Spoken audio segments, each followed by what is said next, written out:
Chapter 5 from the Heart of Cheryl Elizabeth. Just for the record, my life didn't end with drug abuse living on the streets. My life ended because I became ill. My body in the world of drugs and alcohol was also found victim to prey. Vulnerable with weakness, I became the victim of a disease that created my death and created my life. The last years of my life, I let go of the destruction, not fully, not completely, but enough to see that family had not gone away, that even after what I put everyone through, my family strong by my side. My death could have happened many times over. My death could have been one bad needle, and yet it was drugs that allowed me to live longer than I should have. It was drugs that took away the pain, if only for a moment's time. Isn't that the contrast? I battled drug addiction to take away my pain, and in the end, I embraced the drugs placed in my body to take away my pain. People don't see really the irony. They perhaps judge the addict, the alcoholic, and yet, at life end for the suffering, it is drugs that save, or at least take the pain away. So let me take you on my journey of life. To some an adventure, to another one would not understand of the choices, not understand how one could fall prey to others, to be vulnerable, to be weak. Ones perhaps would not be able to understand why someone would choose a pathway of complete destruction of, let me say, character. I am choosing to write about my addictions in order to help one with their addiction. Perhaps my words would soothe the soul, and yet I understand that when one is trapped in the world, it is difficult to get out alive. I want to start where it truly went downhill, where it truly took me to places where I did not belong, but perhaps I did belong, for it was my personal destruction that led me down the road of addictions, tough characters, a rough world beyond what I knew, a world where people aren't really people, and yet I met some people that have the capability to change the world. Smart people.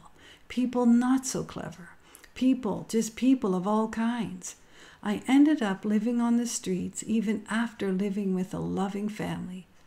Why would I leave a loving family to purposely live on the streets? The answer?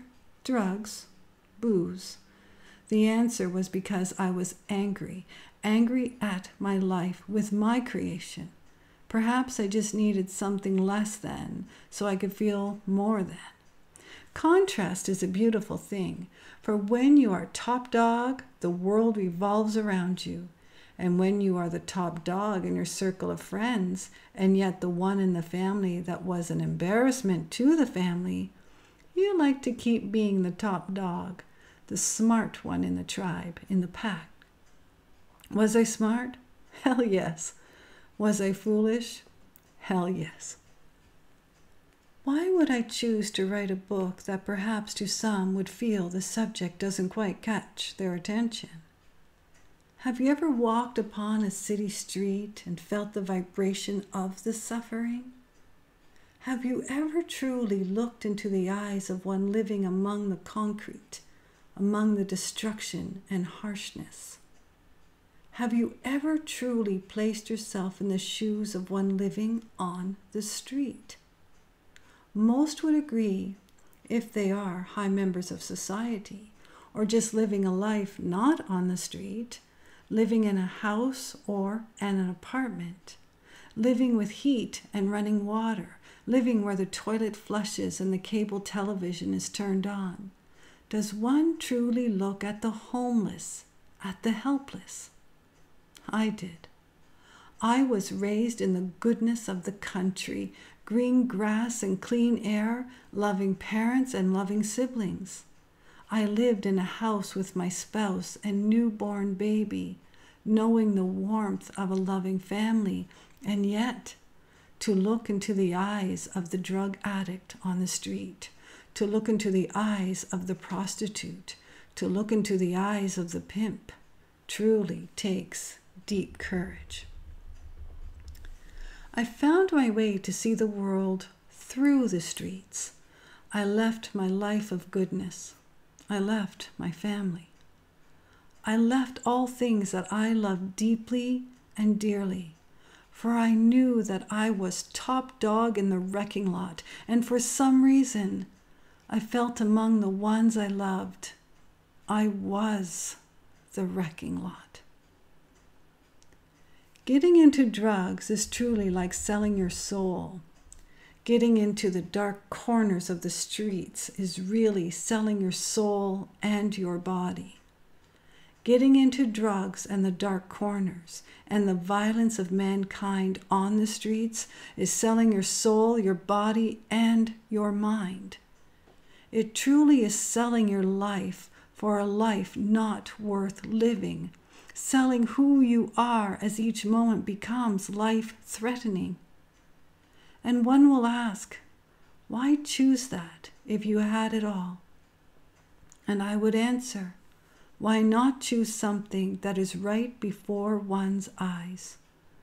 Ones turn away from people not living among society, turn a cheek, turn their heads, turn away. For why not turn away? The one on the street had a choice, or did they? I had a choice. Each soul does. But here is what I wish to point out. The choices are made from where one is standing. If one has a gun pointed to one's head, what is the choice? Is it to obey knowing life is ended? Or is it to choose to end a life for freedom? A gun to one's head stops the world. A gun to one's head being the victim, for the one holding the gun is the top dog. Choices are made each step along the pathway of life, but before the judgment, before the condemnation, please consider what the choices for one was or is. Please consider that not all choices led one to freedom. Living on the streets takes smarts. You have to be smart. You have to outwit the one holding the gun, metaphor or not. You have to be top dog, or at least feel you are, around the top dogs. To fit in takes a smart mind.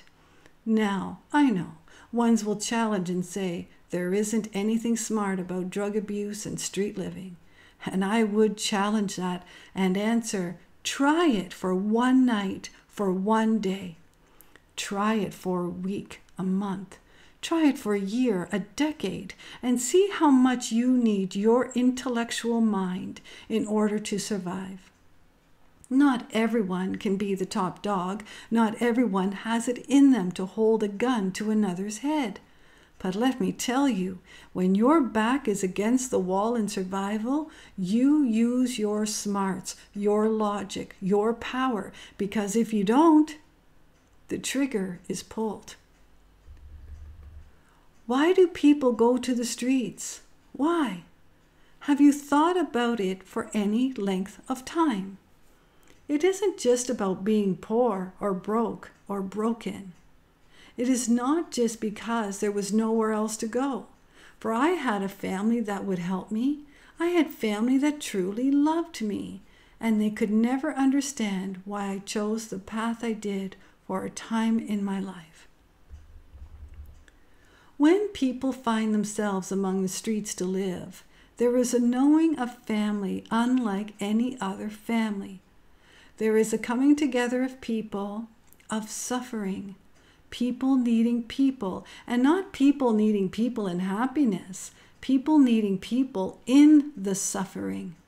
For in another suffering, it is easy to find your own.